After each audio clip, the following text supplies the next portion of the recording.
Tabiiy ofat, texnologik falokat yoki boshqa bartaraf etib bo'lmaydigan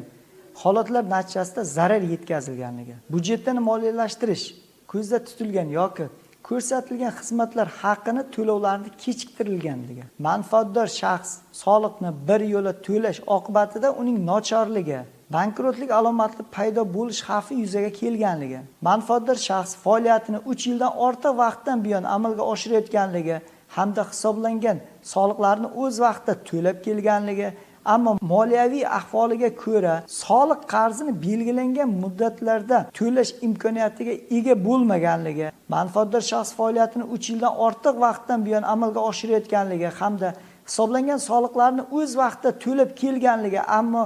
moliyaviy ahvoliga ko'ra soliq qarzini belgilangan muddatda to'lash imkoniyatiga